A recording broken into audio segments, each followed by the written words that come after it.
technology tool that I chose to work with is Make Beliefs Comics.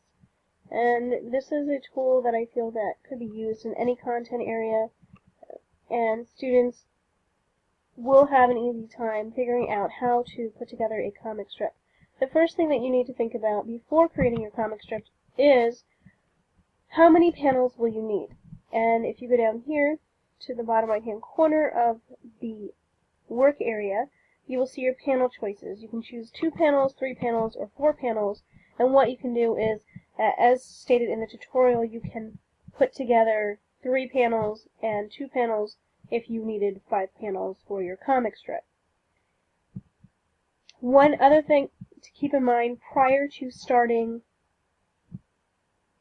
to make a comic strip, you need to complete it in one sitting. So if you can't finish it when you start it, you won't be able to save it and come back to it later. You'd have to keep it obviously on your computer and not close it. But if you have to shut down the computer, there is no way for you to save it and come back and work on it later. What I did was I had never used this comic strip maker before, and so I had to play around with it a little bit to figure out how to add everything to the panels. One thing that I have here is one of my panels is in red.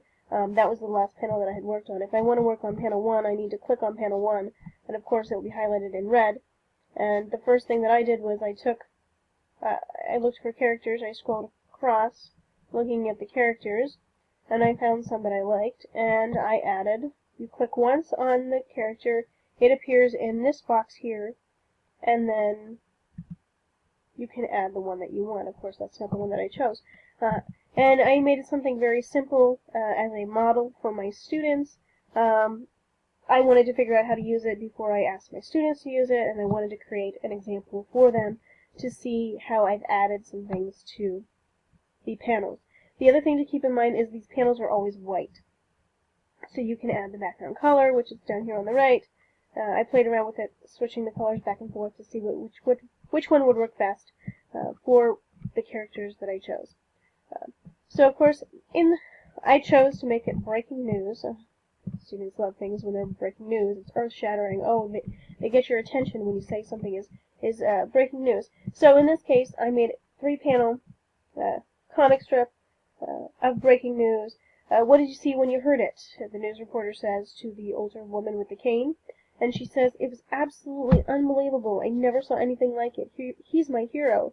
And then, of course, she says, "Superdog, he saved my life." Very simple, and you can switch the panels around if you need to, bringing things to the front, taking things to the back, whatever you need to do, flipping them. I can change the characters if I wanted to. If I don't like having the woman there, or I don't want the reporter there, I could put a soccer player in his place, or change the dog.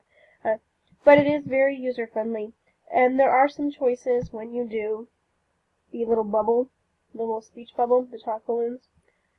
You can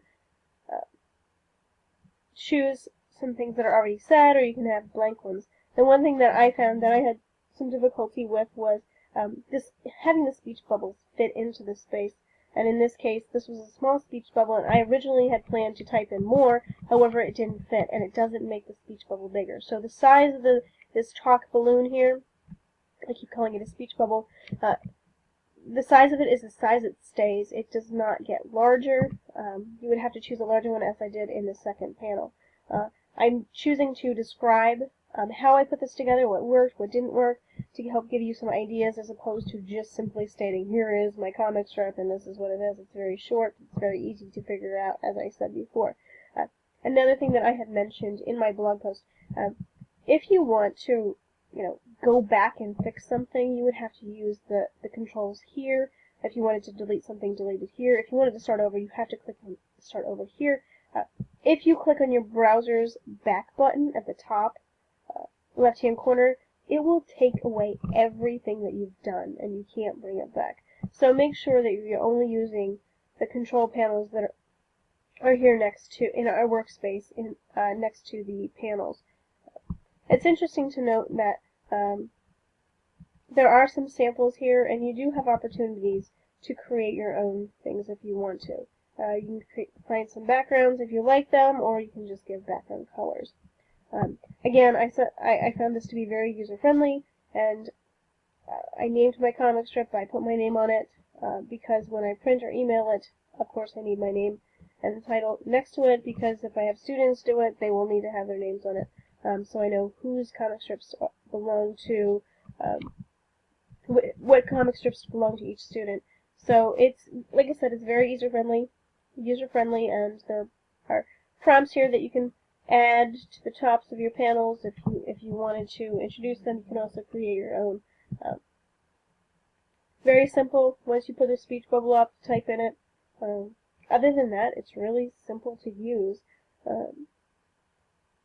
And I didn't really have any instructions. I kind of just went on here and added all of the things that I wanted and played around with it and explored it a little bit. But it allows students to be creative, and I think that's the key here, is we're allowing students to be creative, and this could definitely be used in different content areas. And don't limit yourself to the examples that are given and think that, oh, those are the only things that I can use. You are given opportunities to create your own as well.